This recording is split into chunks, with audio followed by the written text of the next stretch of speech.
It's new kid on the block, the Hyundai IONIQ, going head to head with the tried and trusted Toyota Prius. But this is not a simple comparison. It's fair to say Australians have been slow to get on the EV bandwagon. Admittedly, there have been many barriers. You're not wrong, Nadine. Price, range anxiety, charging infrastructure, and those polarising looks for starters. But maybe the arrival of the new IONIQ will once again stoke interest in the trusty Prius. Perhaps it's time for a new age of motoring in Australia.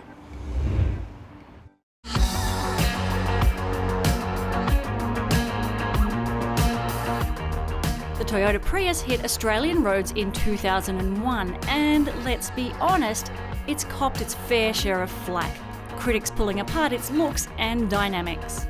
Some 18 years later, however, and the polarising looks have softened and handling has improved. But so has the competition, the Hyundai IONIQ doing its bit to entice a whole new set of buyers to the EV game. Okay, can we please first talk about the visual appeal of these rivals? Well, appeal is an interesting word. At least the Prius has lost its science experiment looks over the generations. It's a little bit more palatable, but it's interesting to see that the IONIQ has kind of maintained that same similar silhouette. True. But at least we've got some new colours, the red and the blue. We've moved away from the white good jokes. I think that they're a little more appealing. Yep, I think you're right. They still look unique, so I think drivers that are looking to show that they're driving something that is perhaps a little bit different from the norm, they're going to like the fact that it stands out on the road, but it's not so polarising as the cars in the past, that it's actually more of a conventional design. Absolutely. So I guess we need to have a look at their driveline and their clever engines to see what sets them apart. Yep, they look quite similar, but there's a fair bit going on that makes them actually very different. To be fair, neither of these vehicles are being touted as dynamically rewarding powerhouses. They're eco-warriors above all else.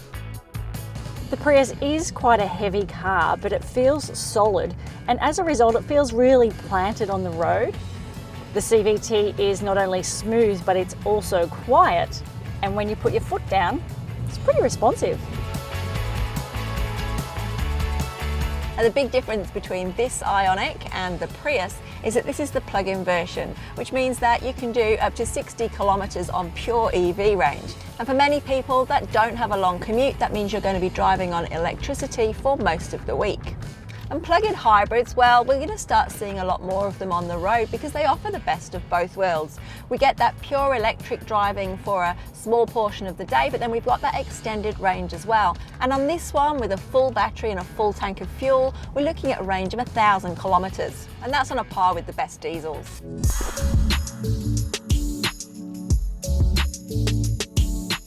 Okay, if you're having people in the second row on a regular basis, it's got to be the Hyundai for me, purely because second row air vents. Yeah, it makes a massive difference, I think.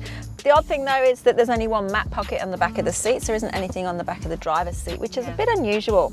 And talking of quality and maybe cost saving, the quality of these hard plastics, it's a little bit tough, and I think the Prius wins on that count. Yeah, definitely a nicer place to sit in the back of the Prius, but I think as far as kit goes, it's the IONIQ for me. And there's a little bit more headroom in the IONIQ too than the Prius. I mean, if you're a 6-footer, you're still going to struggle a little bit just because of the body styling of the cars. Yeah, a little bit more here than in the Toyota.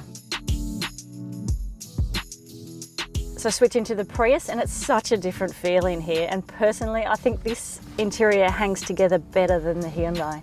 It does feel a bit more high tech, but it's still quite easy and accessible to actually drive all the information that you're being given. This widescreen that sits across the top of the dash, well, that gives you some really cool information about how the car's travelling in terms of, what your score is, how efficient you're being in driving, and also, you get the information that tells you, the flow of energy, which you do get in the IONIQ as well, but up here, I think it works better. And then there's oddment storage. I think they're quite similar, but it just feels like this is just a little bit more clever. There feels like there's more room here and good cup holders.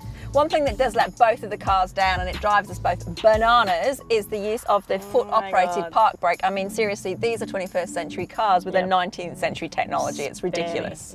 Very disappointing. I'm quite angry. With near identical liftback silhouettes and 60/40 split-fold seating, the IONIQ and Prius offer good load flexibility. The IONIQ brings strong safety credentials, including autonomous emergency braking, while service, warranty and after-sales see our rivals line ball. Given the pick, we'd take the Toyota Prius. It's not only a better vehicle to drive, but better finished in a more cohesive package.